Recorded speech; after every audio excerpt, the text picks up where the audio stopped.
What's a story that still gives you chills? I moved into that apartment in September. Fifth floor, a standard concrete panel building, a quiet and uneventful neighborhood in the best possible sense. My neighbors were a retired woman to the left who grew cacti on her windowsill, and a young couple to the right who always played jazz. The apartment across the hall had been empty since spring. The previous tenants moved out months ago, and since then, not a single sound had come from behind those doors. I grew used to that emptiness. There's something almost comforting about having only 3 neighbors on your floor instead of 4. Less noise. Fewer encounters in the elevator with strangers. In February, someone moved in. I heard it at night. Heavy things being dragged, boxes thudding, floorboards creaking. Around 1 in the morning. A strange time to move, but nothing surprises you in an ordinary apartment building. I rolled over and fell back asleep.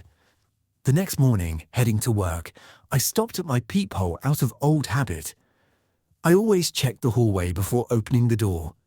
A man stood across from me. He wasn't knocking anywhere, wasn't getting out his keys. He was just standing there, facing my door, staring, it seemed, directly at my peephole. Middle-aged, grey sweatshirt, an unremarkable face. Nothing special. But something inside me tightened, and I didn't open the door to say hello. I waited 5 minutes. When I finally stepped out, the hallway was empty. The next few weeks were strange, though I struggled to explain exactly how. The neighbor never came out during the day. Not once. I left at 8 in the morning, came back at 7 in the evening, silence. But a few times when I returned late, past midnight, I heard his lock click, as if he had stepped inside just moments before I arrived. Never in the elevator, never on the stairs. Not once did I see him at the store or outside. I started noticing small things. His door sometimes felt slightly warmer to the touch than mine, as if someone had recently been walking around in Sid. Once I heard through the wall a low, steady sound like someone breathing very slowly and evenly. It went on for about 20 minutes. One Tuesday evening, I came home earlier than usual. I'd forgotten my phone at work and had to make the trip twice. I stepped into the building, took the elevator to the 5th floor, walked out into the hallway, and saw that the door across from me was open. Not wide, just a centimeter, a thin line of darkness. I should have walked straight past. I knew that, but I stopped and looked through the gap. The wall directly opposite the door. And on it photographs, dozens of photographs, pinned in even rows, pressed close together. I couldn't make them all out through the narrow crack. But one of them, hanging directly across from the door, showed someone I recognized immediately. Me, in my coat, walking out of the building. I called the police.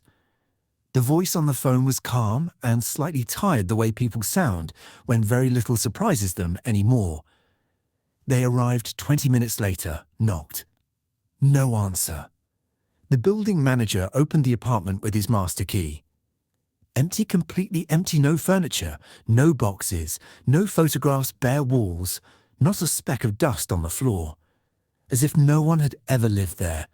One of the officers asked if I was sure I hadn't imagined it. I said nothing. When they left and I was closing my own door, I looked down and saw something on the floor in front of my threshold. A sheet of paper. A photograph, black and white, slightly blurred. Me, shot through a peephole dot, from the other side of the door, looking directly into the lens. I moved out within the week, new address, new neighborhood, new locks.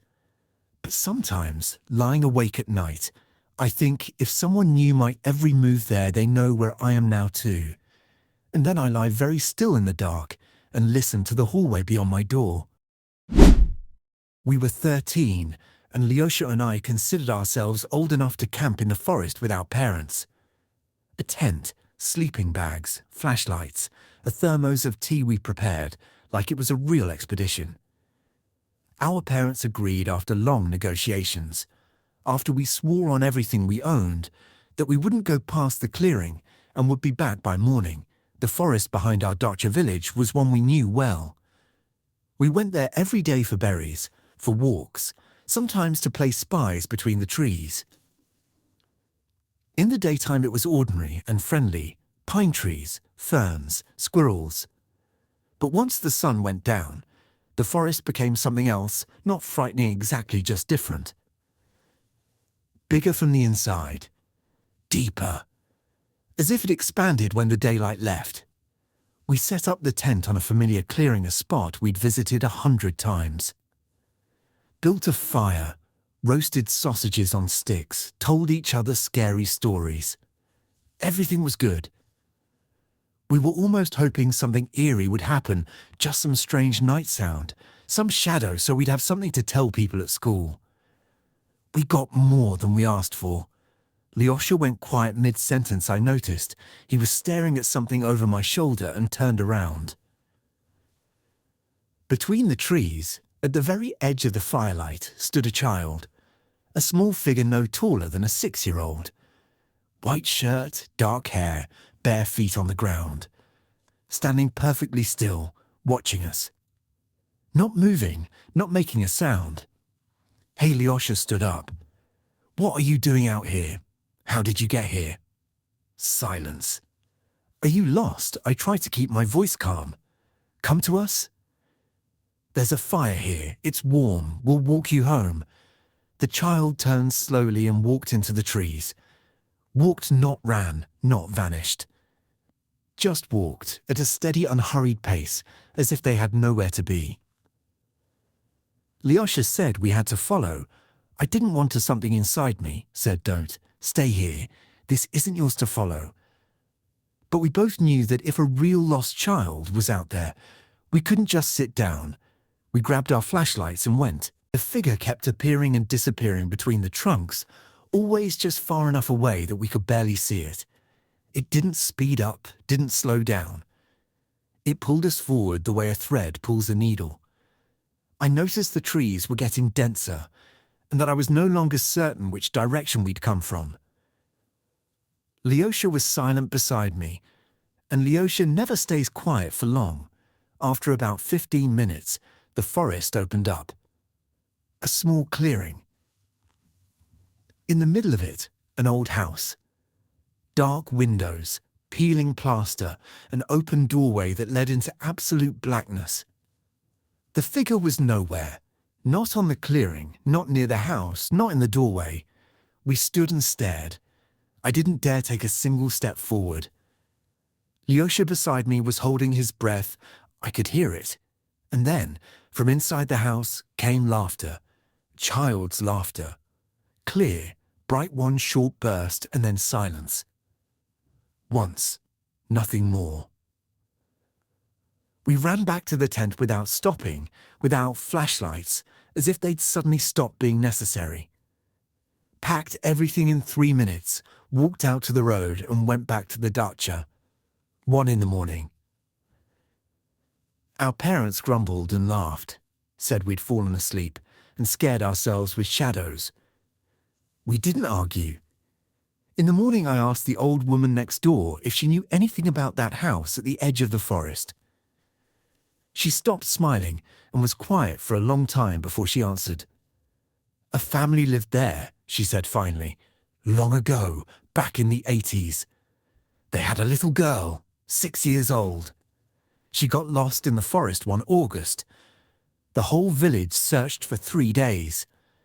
I asked if they found her alive. She shook her head and went inside without another word. Lyosha lives in Warsaw now. We see each other rarely on holidays, sometimes in summer. We've never once spoken about that forest, not in 20 years. But I've noticed one thing. Whenever we're in the same room and someone starts telling scary stories, Lyosha quietly gets up and leaves. I worked security at a shopping mall for 3 years. Night shifts, 10 p.m. to 6 a.m. Most nights were identical and quiet in the best way. Silence, camera monitors, rounds every 2 hours, coffee from a thermos, a book. I actually like those shifts. The city sleeps, you're warm, no one bothers you. But one night was different, and after it, everything changed. Around 2 in the morning, the monitor showed interference on the third-floor camera. Just static. The image disappeared for a few seconds, then came back, then disappeared again. Technical glitch. It happens sometimes. I logged it in the journal and headed out for an unscheduled round.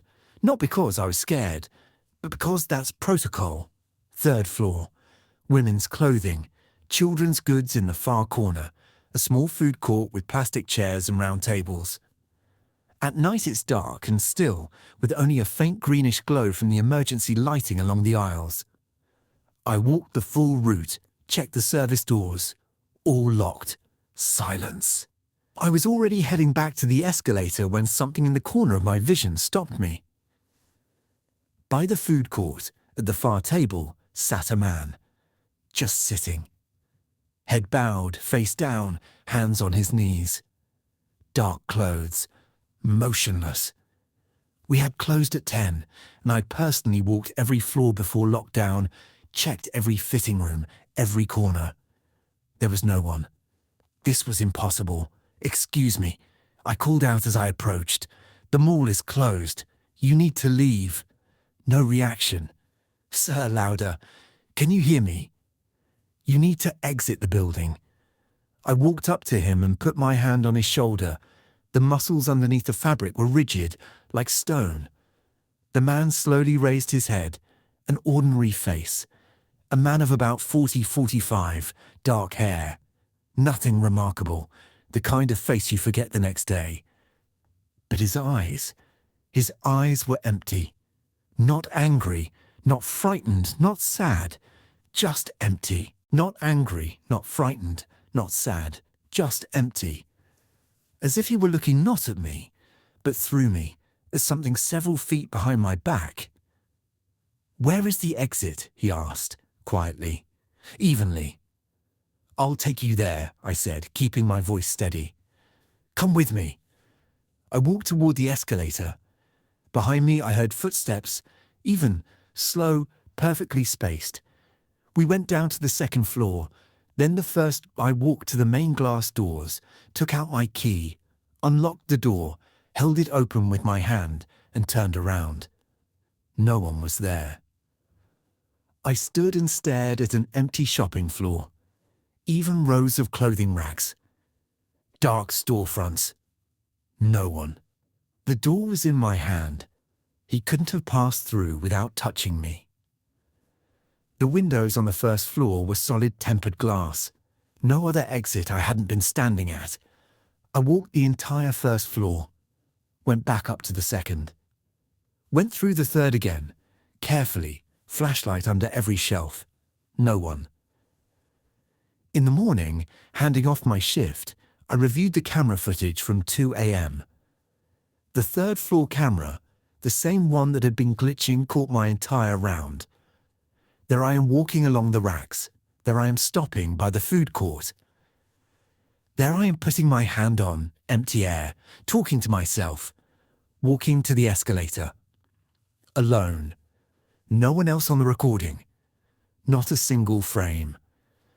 I submitted my resignation that same day. My manager asked why. I said personal reasons. He didn't push, handed me my final check, shook my hand. My colleagues were surprised. I'd been a reliable worker. But some places you have to leave without explaining why. Sometimes that's the only sensible thing to do. 5 years have passed.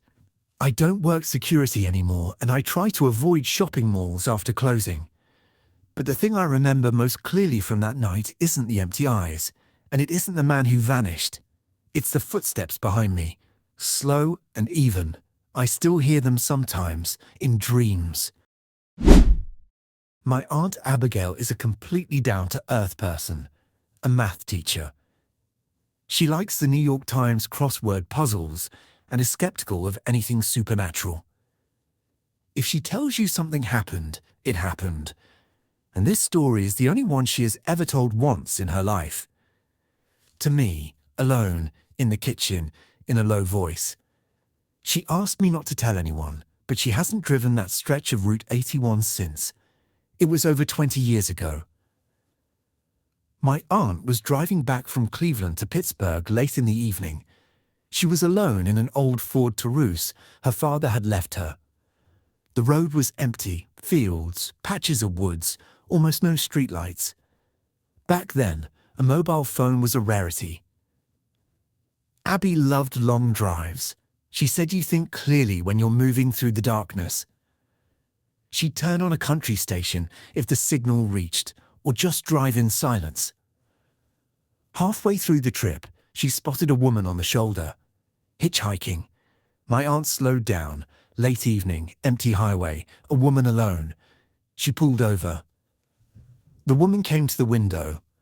Middle-aged, around 50, well-dressed, a dark wool coat and a headscarf. Her face looked tired and slightly frightened. "Could you take me to Pittsburgh, dear?" she asked. "My car broke down and I don't have a phone." My aunt unlocked the back door. The woman got in, thanked her, and adjusted her scarf. They drove. A few minutes passed in silence. Then the woman began to talk, quietly, calmly. She talked about her grandchildren, about her garden and how well the pumpkins had grown. About going to her sister's place in Pittsburgh. They hadn't seen each other in ages. Her voice was pleasant, slightly husky. My aunt responded, keeping up the easy road conversation. She glanced in the rearview mirror out of habit. About 20 miles later, she looked again. The back seat was empty. She didn't understand at first. Then her foot hit the brake. The car skidded onto the gravel shoulder. Doors locked. Windows up. She turned around. No one. The seat was smooth and undisturbed, the headrest intact, as if no one had ever sat there. My aunt sat in that locked car for over an hour. Several cars drove past. She didn't dare signal. Finally, a trucker pulled over when he saw her hazards. She asked if he'd drive alongside her the rest of the way. He agreed. At the first small town, she pulled into an all-night diner. She ordered a coffee and couldn't stop shaking. The waitress, an older woman, noticed. "Honey, you look like you've seen a ghost. What happened?" my aunt told her. She described the passenger. The waitress set the coffee pot down and was quiet. "Mary Ellen," she said. "She was from around here. She died on that stretch of 81 9 years ago. She was driving to her sister's in Pittsburgh, like she did every October." A semi-truck crossed the median. My aunt didn't ask anything else. She got home near dawn. She didn't tell her husband. Didn't tell her friends. Only me, years later. And at the end, she said, "You know what the strangest part is? Not that she disappeared. It's that her voice sounded so alive. Warm, normal. Someone talking about her grandkids. I still hear it sometimes. And I don't know whether what I feel is sadness or fear.